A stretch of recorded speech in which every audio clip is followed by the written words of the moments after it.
Hello guys, welcome to notes fire. आज का हमारा टॉपिक है process of typification and different zoological types. Synopsis में है introduction, definition, need of typification, process of typification, different zoological types, importance of zoological type, conclusion and reference. तो ये रहेगा synopsis. Start करते हैं इंट्रोडक्शन से। जूलॉजी में जब भी कोई नया एनिमल स्पीसीज या जीनस खोजा जाता है तो उसे साइंटिफिकली पहचान देने और नाम स्थिर करने की ज़रूरत होती है। दुनिया भर के साइंटिस्ट एक ही भाषा में उस ऑर्गेनिज्म को समझें, इसके लिए international code of zoological nomenclature के रूल्स फॉलो किए जाते हैं। इन्हीं रूल्स में से एक इम्पॉर्टेंट कॉन्सेप्ट है टाइपिफिकेशन। यह प्रोसेस स्पीसीज या जीनस को रिप्रेजेंट करने वाले एक फिक्स्ड स्पेसिमेन को चुनने का काम करता है, ताकि कन्फ्यूजन ना हो और हर कोई जान सके कि उस नाम का एक्चुअल मतलब किस ऑर्गेनिज्म से है। तो ये इसका बेसिक इंट्रोडक्शन था। गाइस, अगर आपको स्टडी नोट्स की नीड होगी तो आप लोग यहाँ दिए गए नंबर पे कांटेक्ट कर सकते हो। यहाँ से आपको नोट्स प्रोवाइड करा दिए जाएंगे। नेक्स्ट है डेफिनेशन।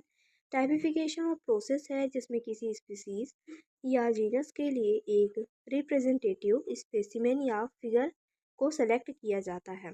यह टाइप उस नाम का स्थायी आधार बन जाता है। नेक्स्ट है नीड ऑफ टाइपिफिकेशन। पहला तो एक ही नाम के लिए अलग अलग जगह अलग ऑर्गेनिज्म का यूज़ ना हो, और सेकंड स्पीसीज की सही पहचान और स्थिरता बनी रहे। थर्ड, जूलॉजिकल नोमेनक्लेचर को यूनिवर्सल और साइंटिफिक बनाना। नेक्स्ट, फ्यूचर में कंफ्यूजन होने पर टाइप स्पेसिमेन को रेफरेंस की तरह यूज़ किया जा सके। नेक्स्ट देखेंगे प्रोसेस ऑफ टाइपिफिकेशन। टाइपिफिकेशन का मतलब है किसी भी जूलॉजिकल नेम को हमेशा किसी न किसी टाइप से जोड़ा जाए। इसका प्रोसेस ब्रॉडली इस तरह चलता है। पहला, जब साइंटिस्ट नई स्पीसीज डिस्क्राइब करता है तो उसे एक स्पेसिमेन या इलिस्ट्रेशन को टाइप डिक्लेयर करना होता है। सेकेंड, यह टाइप एक म्यूजियम, हर्बेरियम या रिकॉग्नाइज्ड इंस्टीट्यूट में प्रॉपरली प्रिजर्व किया जाता है। थर्ड, फ्यूचर रिसर्चर्स इसी स्पेसिमेन को रेफरेंस मानकर उस स्पीसीज की पहचान वेरीफाई करते हैं। नेक्स्ट, अगर पहले टाइप स्पेसिमेन ना दिया गया हो तो बाद में किसी अदर को उसे फिक्स करना पड़ता है। नेक्स्ट है डिफरेंट जूलॉजिकल टाइप्स। टाइपिफिकेशन में अलग अलग प्रकार के टाइप्स स्पेसिमेन यूज किए जाते हैं ताकि वो किसी स्पेसिमेन की पहचान फिक्स की जा सके। ठीक है, पहला तो होता है होलोटाइप। होलोटाइप वह एक स्पेसिमेन है जिसे ऑथर सबसे पहले इस स्पीसीज को डिस्क्राइब करते समय चुनता है। यह सबसे मेन और ऑफिशियल रेफरेंस होता है। एग्जाम्पल, कोई नई मछली खोजी गई तो उसका एक स्पेसिमेन होलोटाइप होगा। सेकेंड होता है पैराटाइप। पैराटाइप्स वे एक्स्ट्रा स्पेसिमेन हैं जिन्हें होलोटाइप के साथ स्टडी किया गया हो। ये भी उसी स्पीसीज को रिप्रेजेंट करते हैं, लेकिन मेन रेफरेंस होलोटाइप ही होता है। थर्ड है लेक्टोटाइप। अदर अगर ऑथर ने पहले होलोटाइप चूज नहीं किया था तो बाद में किसी एक स्पेसिमेन को चुनकर लेक्टोटाइप बनाया जाता है। Next, syntype. जब अदर जब ऑथर ने कई स्पेसिमेन से डिस्क्रिप्शन किया लेकिन किसी एक को होलोटाइप डिक्लेयर नहीं किया तो उन सभी को सिनटाइप कहते हैं। नेक्स्ट है नियोटाइप। अगर होलोटाइप या बाकी स्पेसिमेन खो गए या डिस्ट्रॉय हो गए तो एक नया स्पेसिमेन सेलेक्ट किया जाता है जिसे नियोटाइप कहते हैं। नेक्स्ट होता है एलोटाइप। एलोटाइप स्पीसीज का ऐसा स्पेसिमेन होता है जो होलोटाइप के ऑपोजिट सेक्स को रिप्रेजेंट करता है। एग्जाम्पल, अगर होलोटाइप मेल है तो फीमेल स्पेसिमेन एलोटाइप होगा। नेक्स्ट होता है टोपोटाइप। टोपोटाइप वह स्पेसिमेन है जो उसी जगह से बाद में कलेक्ट किया गया हो जहां से होलोटाइप लिया गया था।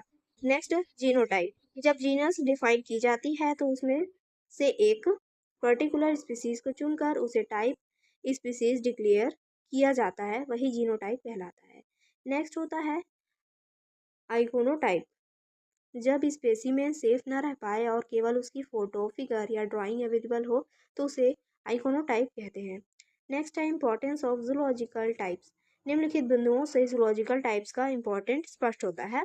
पहला तो है clarity and stability in nomenclature. Zoological types scientific names में कंफ्यूजन नहीं होने देते। इसकी वजह से नोमेनक्लेचर फिक्स और स्टेबल रहता है। Second, correct identification and classification. Types की मदद से किसी स्पीसीज की सही पहचान की जाती है और उसे प्रॉपर ग्रुप में रखा जाता है। Next, common references for researchers. सभी वैज्ञानिकों और रिसर्चर्स के लिए एक कॉमन रेफरेंस स्पेसिमेन अवेलेबल होता है जिससे सबको सेम आधार मिलता है। Next, solving taxonomic disputes. जब किसी स्पीसीज को एक से ज़्यादा नाम या कन्फ्यूजन्स हो जाते हैं तो टाइप स्पेसिमेन देखकर फाइनल डिसीजन लिया जा सकता है। कंक्लूजन देखेंगे, जूलॉजिकल नोमेनक्लेचर में टाइपिफिकेशन बहुत ज़रूरी है क्योंकि यह किसी भी स्पीसीज या जीनस के नाम को स्थायी आधार देता है। होलोटाइप से लेकर नियोटाइप तक हर टाइप अपना खास हर टाइप का अपना खास रोल होता है। इसी वजह से आज भी जूलॉजिस्ट जब कोई नया ऑर्गेनिज्म डिस्क्राइब करते हैं तो टाइप स्पेसिमेन को डिक्लेयर करना अनिवार्य मानते हैं। तो ये इसका कंक्लूजन था। रेफरेंस में है international code of zoological nomenclature, temporary model entomology and Barnes invertebrate zoology YouTube notes है। तो ये था आज का टॉपिक। आई होप आपको समझ में आया होगा। समझ में आया तो प्लीज़ लाइक करिए एंड सब्सक्राइब करिए। Thank you.